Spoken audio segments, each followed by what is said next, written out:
Hello, everyone. This is Laura with Stuff I Find Interesting, episode 16. Can you believe it?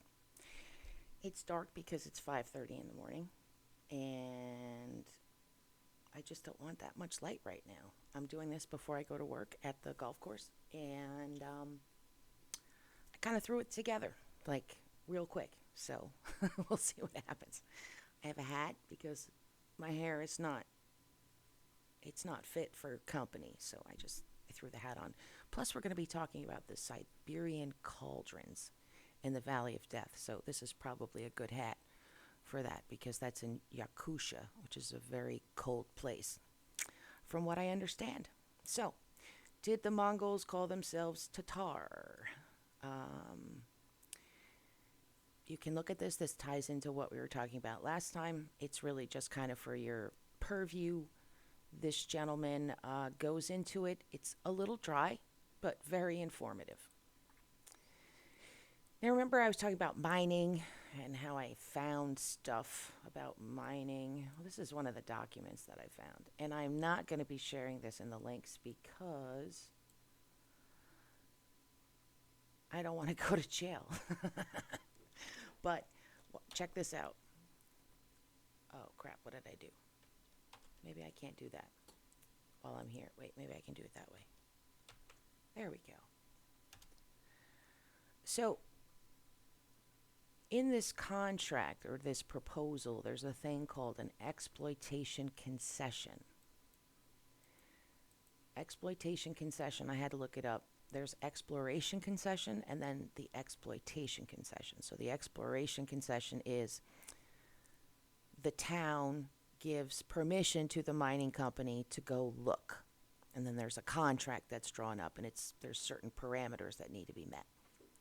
Then comes the exploitation concessions, which is where the town goes, yeah, you can tear that up, basically. So I don't know. I'm not going to include it, but it's interesting to think about that such words are used. Exploitation concession. Like that's kind of rough, right? Among the pueblos, we were talking about the squash blossom ladies in the Walpi Pueblo. These are some more pictures. I believe they're by the same photographer. And these are just some more pictures that are really kind of cool. This will be in the links for you to look at. But it kind of shows a whole other world. I guarantee most people looking at this right now are not currently living here or living in similar structures, right? Most of us are in, you know, I don't know, slapdash apartments put together.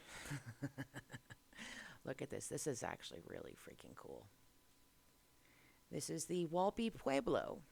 So this is seen from a different angle. And the Walpi, when they say Pueblo, it means kind of like the whole kind of town. So it can kind of sprawl over an area. From what I understand, I could be wrong, as always. And I never introduced myself, but I'm Laura, and I like to post stuff I find interesting. I live in New York. I don't know. I'm not very interesting, but the stuff I post is interesting, I think. Maybe not. But you can always hit stop and go look at something else. You're not stuck here. All right. That was just some photos for you to look at. Now we're going to talk about Thomas Cole. Now, Thomas Cole, I believe, ties into the Tartarian Empire. I know that's a little out there. I got sick of thinking about Tartary, so we're not going to talk about Tartary, but I am going to show Thomas Cole's pictures. He did a series of pictures called, what the frick is the name of this thing? The Course of Empire by Thomas Cole. So Thomas Cole was the Hudson River School of Art. I live less than a mile from the Hudson River. It really is that beautiful, I have to say. And Thomas Cole painted these pictures in the 1800s, and that's what he called them, Course of an Empire. So we have the Arcadian or pastoral state. Looks like there's low population, just a couple of structures. These people are holding hands and running around. Then we have the consummation, which would be the consummation of all of this work coming together to create a society. Now a society has been born, and it's flourishing. You can see we have some vaguely Tartarian looking structures, I would say, if one is to, follow the traditional idea of what a Tartarian structure looks like. And it's a really wild picture. We got people partying like it's 1999.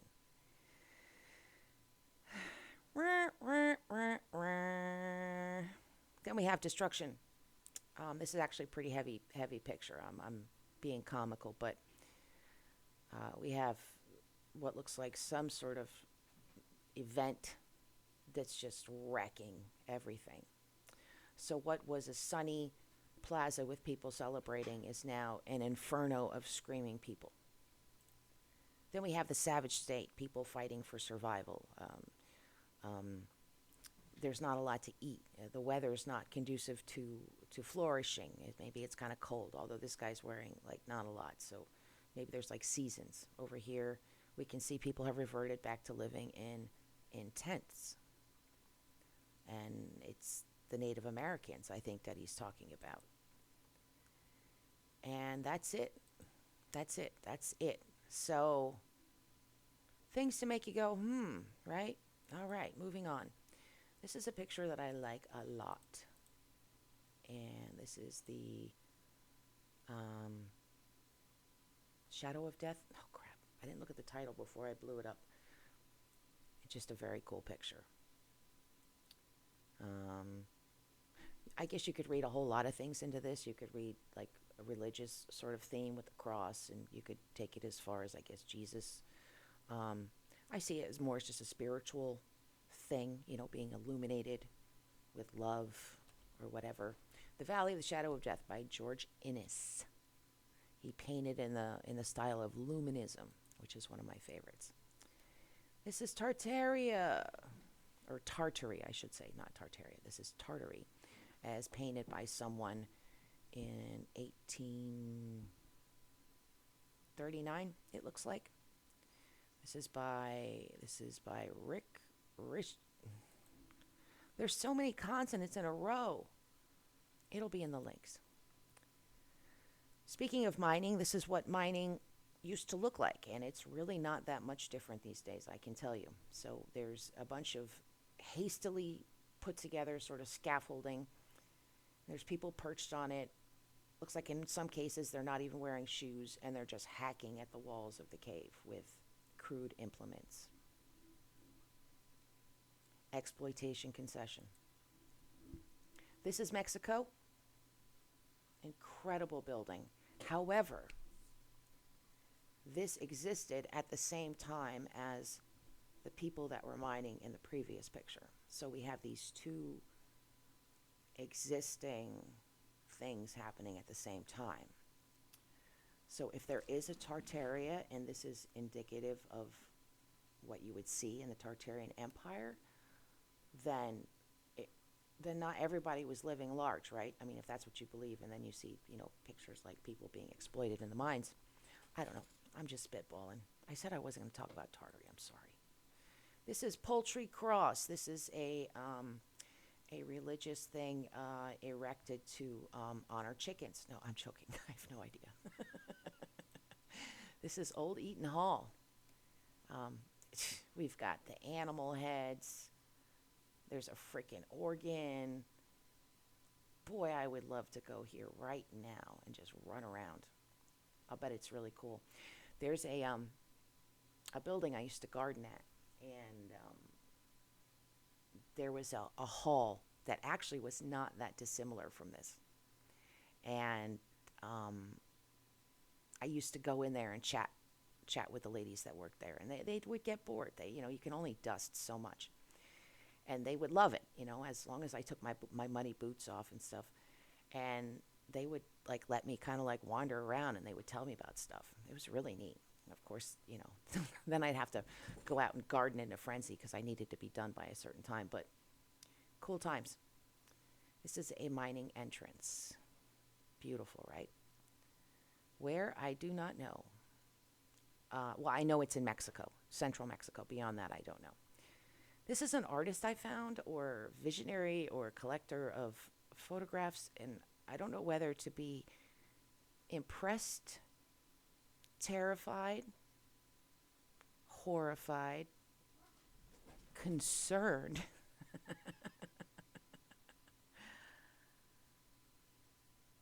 or or kind of delighted because there's actually some stuff in here that's cool. We've got some medieval dragons, right?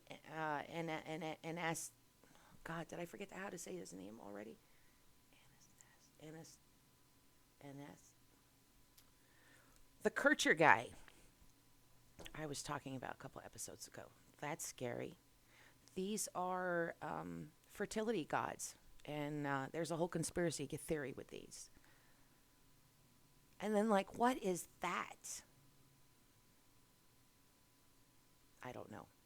But I plan on poking into this a lot more, this whole site. And I'm putting it in the links so that you can marvel at it too. This person's name is, I need to credit them, right? Because they've put this time and effort into it. Halsero Holte. And then it says my work. And there's nothing there. So I'm sure he has work. It's just not posted here. Now, exhibitions and installations at the Southwark Cathedral in England. They have children that submit drawings, and they'll have a whole exhibition with children's drawings. They'll have modern art. They'll have old art. And they've been doing this for a couple of years now, and they do it around Lent. And this is kind of a cool thing. Now, for me, I went from a completely lawless household when I was a kid to a household where it was very strict and very religious. And I knew nothing about anything that was being talked about. The only Bible that I had ever seen was one that I had, that I bought at a yard sale. And the reason why I bought it was because it had bullet holes in it. And I thought that was cool. Anyhow, I was supposed to go to Bible school. So I was at Bible school with like all these 5 and 6 year olds. And I quickly got pushed through Bible school with a certificate because I asked too many questions. Like if I just asked a lot of questions and it didn't go over very well. So I sort of got pushed through. Then comes the day of my confirmation. And this is Episcopalian. And nobody told me that the bishop or whoever comes in slaps you after you go through this whole, you say this whole thing. They slap you. And it's supposed to be like, obedience to the church or whatever. But I didn't know he was going to slap me. I have a very high startle response. And prior to this, I had lived a little rough. So when he slapped me, I was like ready to, I threw up my dukes. I was ready to fight with the bishop for slapping me. Yeah, I know, it's crazy, right? I told you I've had a weird life.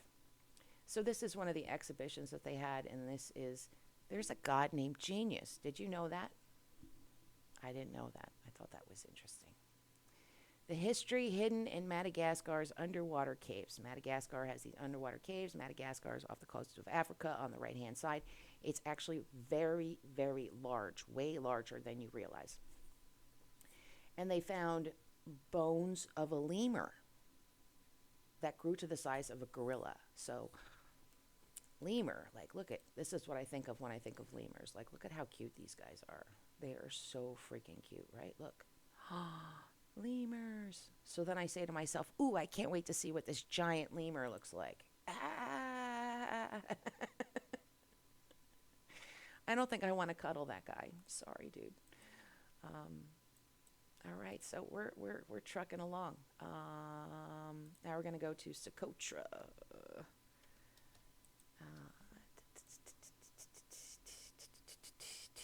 So Socotra.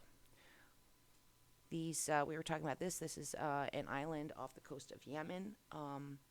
It's not small, but it's not super huge, not like Madagascar. And if I keep doing this, it's because I have a headache.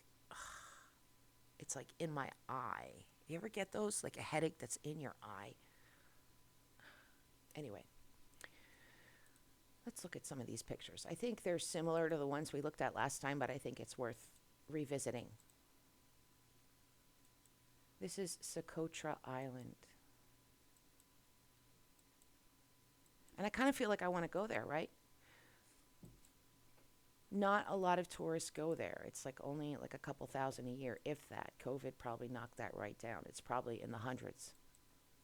Um, Granted, it's not the most built up, probably, um, for tourists anyway. Here we have a vulture. That's an Egyptian vulture. He's cool looking, right? Check him out. I like vultures. They're survivors, you know? They do what they gotta do. I can relate to that. Check this out. Beautiful. And we've come to the end. Could the island of Socotra tell us how humans migrated out of Africa? And this is overheard at National Geographic. It talks about Yemen and the research that's going on. The Assyrians might have hung out there. There's caves. There's like the Christians were all over the. Of course, the Christians were there. You know, the early missionaries were there because they were like everywhere. But because the island is kind of remote, not really touched genetically, like the genetic population is very limited, almost like Madagascar. It's ripe for study as far as, you know, how did life start? How does life evolve? All those kinds of questions. There's rock art. Look, we have little cupules. Remember, we've talked about cupules. Yeah, this is a wonderful article for you to read and enjoy. And I apologize for the pop-ups. As I endlessly say, to find quality stuff, you have to go to sites with like ads and pop-ups because the quality sites no longer exist unless you want to pay money. So there's a guy who lives on Socotra, and he fishes by hand, lives alone in a remote cave, and is a living testament to the way residents once lived on this far-flung island in Yemen. So his name is Eli, and he chooses to live in a cave. And that sounds crazy, but there are Americans that choose to live in caves. It happens. It's there. It exists. Eli doesn't really know how old he is. He thinks he's in his 40s. He says, come, I'm going to show you my home. They have to wade through this lagoon to get to, you know, the thing. And then an octopus wraps its arms around his legs. And he says, oh, I see her almost every day. And he gently pulls her off and kind of scoots her along. And he just picks stuff up out of the water. And that's like how he fishes. And he's just able to just be in the water and just grab stuff. Because the fish don't see him as something other, I guess. He removed a whale skeleton and made like some decorative art outside of his cave. Here he's got some decorative art. There's a goat. He made money for a while working somewhere, and he was able to buy a small house for his family, but he didn't want to live in the village. He wanted to be in the cave. And he says, my heart is like the sea. Sometimes it is stormy, sometimes it is calm. For me, this cave is my soul, my source of life. I love listening to the ocean. He was born in a cave. His mother was born in a cave, and he still feels her presence inside the cave. She taught him how to survive, where to find dates, potatoes, and tomatoes, as well as which plants to use for medicine and where to find fresh water high up in the mountains. He said his life hasn't changed much in the last 60-odd years. Oh, I guess he's in his 60s. Except that now he proudly owns an old-fashioned mobile phone and has the luxury of bottled water. And there is some more stuff. And he says that Socotra's history doesn't belong to books. It belongs to memories, art, and objects. And this cave has been a living record for longer than I can imagine. It's beautiful. Beautiful, beautiful. Quick headline, ancient rock cut temple discovered under top. Let me get myself out of the way. Osiris Magna in Egypt. I just like tunnels, much like I like stairs. Just a cool tunnel that they accidentally found. Now we've gone to Conspiracy Land, and this is the history and mystery of Russia's Valley of Death. So there's a volcanic gorge in in Yakutia, which is in Russia. And it said that animals go in, animals don't come out. It says the killer here is a phantom. The dead, whose corpses are naturally refrigerated and preserved, show no traces of external injuries or diseases that would be responsible for their expiration. So I guess when you walk into this area, you just kind of see dead things, kind of frozen, because nothing really melts. And this guy came across the site in 1975, and he says, oh, that's because of there's volcanoes there, and there's gas that's emitted that is killing them. And that's a true thing, actually. There was I think it was in Africa, there was a specific type of volcano that only releases gas, and maybe like some mud, but it released a bunch of gas, and it floated across this lake and killed an entire village because of the topography, the way it funneled this lethal gas that came up out of the ground. So it's a thing that really exists. This is a picture from, this is the guy in 1975. He's kind of cute, right? Hey now. So this goes into more of the science of the area. You know, the lava, the volcanic activity. It's basically saying there's not really a whole lot of conspiracy behind it. So, but if we start looking deeper, numerous bowl-shaped bronze cauldrons were found in South Siberia. So it is likely that this type of cauldron originated from the Scythian culture. Them again. Now look at this. Now they're very thin, these cauldrons. They're hammered very, very, very thin. And there are cauldrons, reportedly, like this, that are human size, like that a person could be in. And they're made out of copper. And they're found as far as China. And to show you that, this is metal cauldrons recovered in Xinjiang, northwest China, which is northwest China, which is where the Uyghurs live. I just read a terrible article about that, but I'm not going to. It's a Friday, it's too early, and we're not going to talk about it, but it was a really bad article. So, the mysterious cauldrons from Siberia's Valley of Death. What does it mean then when people that tough and that skilled at handling this particular environment spend long centuries avoiding a certain haunted place? Located in the fertile basin of the upper Viliwi River, there is an area known to the Siberian people as the Iluru Chirkachek, a grim name which translates roughly to the Valley of Death. This area has had a dark reputation for almost 1,000 years when, according to myth, some kind of hellish disaster took place. Across this area, giant metal cauldrons may be found, hollow and half buried in the soil of the forest. Thanks to the remoteness of the region, their existence was thought to be a myth for many years. The entire area has always been shrouded with mystery, but a few facts emerge from history to tantalize the modern scientists.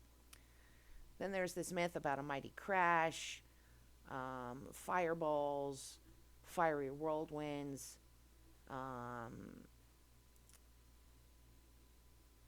so let's see.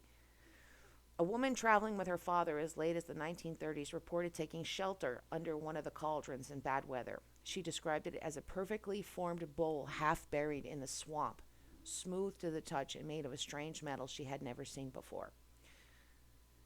And then it kind of goes on how people sicken and die, people lose their hair and their teeth, they get sores on their mouth. It sounds like radiation sickness, right? This is one of the structures that someone drew. There's no real pictures like this. Obviously, if there was, the news would be blowing up about it. But this is a picture of one of the cauldrons, and there's even stairs. And then this particular, then we start to get into weirdness. So, okay, so we have these cauldrons, definitely we have the small cauldrons, but okay, there's big cauldrons. All right, well, let's check out the big cauldrons. This is just something for you to read. It adds to what I'm talking about.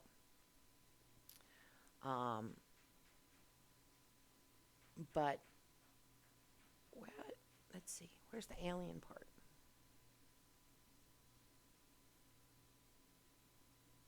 So there's many rumors of UFOs around the area. It's linked to the events in Tunguska in 1908 when that huge explosion flattened miles of Siberian forest. Someone says it has to do with government testing.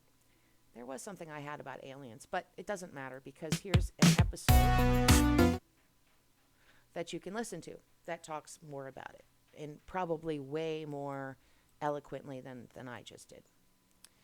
So we've actually come to the end. I've gone pretty quickly, I think. I'm feeling pretty good. We're going to go over some pictures of the last samurais that were taken by Jacques-Philippe Pateau. And while we look at them, I am going to play some music.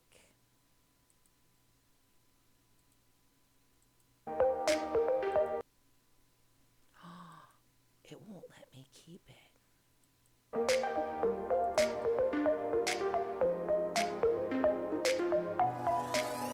Okay, let's see. We're going to find a workaround. Check this out. Maybe we can't. Sneaky, sneaky, sneaky.